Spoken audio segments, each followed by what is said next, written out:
Eu descobri que o jogador Pelé não é considerado um símbolo para os militantes negros, né? Para a militância negra. Uma parte da militância não considera ele como símbolo. Fiquei curioso, fui ver uma entrevista do jogador. Vou pôr na tela para vocês um trecho da entrevista. Você não acha que no Brasil o negro ainda precisa ter um comportamento de branco para ser aceito na sociedade? Não é preciso ainda ser um negro de alma branca, como muitas vezes definiram você? Não, eu acho que você tem razão em parte. Eu acho que o negro, o branco, se ele for um homem, entende? Se ele tiver o seu comportamento exemplar, ele não precisa ser ninguém, porque o que a gente tem aqui no Brasil é mais um preconceito social, e não racial como é nos Estados Unidos, como é na África do Sul, por exemplo. Eu estive conversando a respeito disso até 2 meses atrás, na época da minha Vamos conversar um despedida. pouco sobre isso. Meu nome é Sérgio, né? Vamos desenvolver um pouco um raciocínio aqui. O que a gente observa quando a gente assiste esse breve trecho da entrevista dele com o Vox Populi? Uma figura reta, que pensa antes de responder, que tem uma opinião e uma opinião ponderada, moderada, impessoal, como deveria ser o discurso de todas as pessoas que um grande número de pessoas que a segue, que admira e que vão se espelhar naquilo que ela representa atualmente a militância, né? Esse tipo de postura não é considerada mais, não tem mais valor esse tipo de postura. Eles não conseguem entender o valor que a pessoa, só por ela estar ali, mundialmente, sendo mundialmente reconhecida, né, podendo falar, entrar em diversos locais, ela não vê valor nisso aí. Ela vê valor no que a pessoa diz sentir, né? E já como ela diz que o que ela sente não condiz com o discurso que ele quer passar, que hoje em dia vale muito esse discurso vitimista, muito pessoal, então a pessoa não tem valor tudo que ela fez, né? Ou então o que ela fez perde valor por isso. Eu, como um negro, me sinto muito bem representado por figuras negras desse tipo, que não radicaliza o discurso quando não necessário.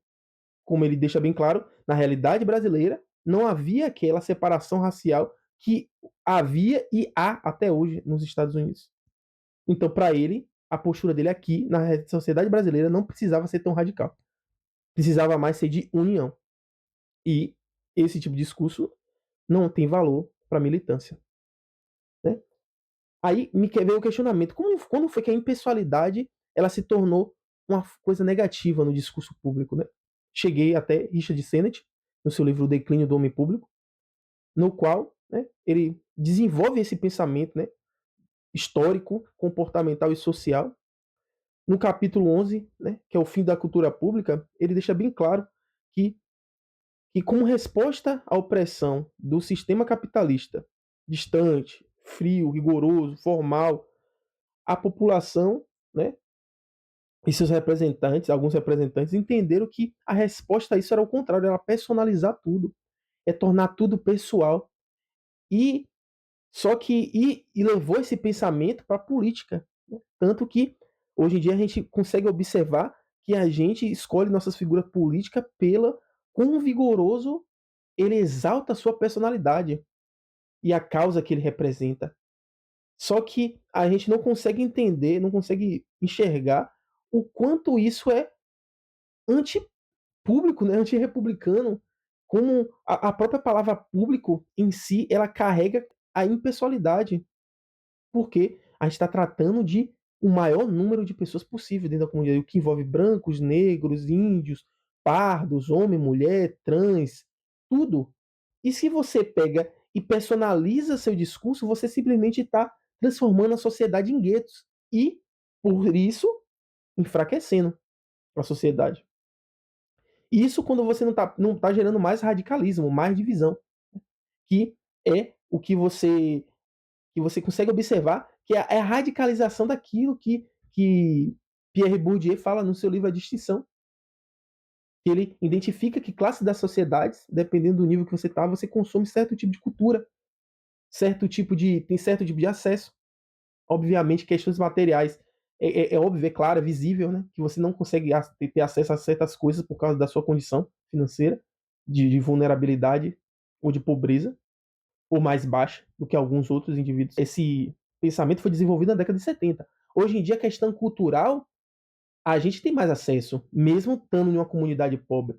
No entanto, a questão material ainda se mantém, mas a gente também tem que ter aquela visão. Se você começa a ter acesso a conteúdos mais eruditos, mais elevados, mais acadêmicos, obviamente vai abrir portas para você, que vai fazer você alcançar um outro nível de material também. Mas esse não é nosso ponto aqui para ser desenvolvido. Mas, ou seja, tem seu valor também. Só que o que acontece? Pegaram o discurso de Bourdieu e radicalizaram. Em vez de querer quebrar a barreira que a sociedade hoje em dia permite, quebrar a barreira das classes e você ascender, no intuito é sempre melhorar, então é ascender. Você não, você quer se manter, naquela posição. É a glorificação dos guetos. A glorificação do gueto. Quando você pega uma cultura, um hábito cultural de menor valor cultural, vamos dizer assim, intelectual, e que contribuiria para a ascensão ou até permitiria que toda a sociedade evoluísse ou melhorasse aquele hábito cultural de menos valor cultural, no geral, é do seu grupo, então é aquilo ali que você acha que deve ser exaltado, deve ser consumido e deve ser ouvido de forma repetitiva, mesmo aquilo não tendo valor nenhum e aquilo não gerando, não agregando em nada para a comunidade em si.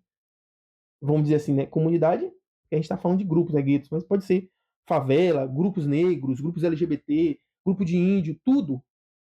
Quando você pega uma coisa particular do seu grupo, personaliza, é isso que você faz.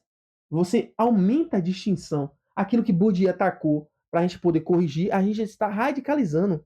É uma forma moderna de apartheid, no qual a classe oprimida contribui para separação, para aumentar a distinção social. Ou você acredita que quem está na classe, uma parte mais elevada da sociedade, que consome a alta cultura, que consome os melhores do que é produzido, vai descer, regredir para vir consumir alguma coisa que é batida no peito com orgulho na comunidade, que tem seu valor, mas não eleva socialmente. Pelo menos não a comunidade em si como um todo. Vamos refletir sobre isso aí. Né?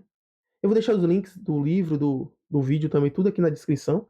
Espero que você goste, curta, compartilha, comenta também. É só uma reflexão, né?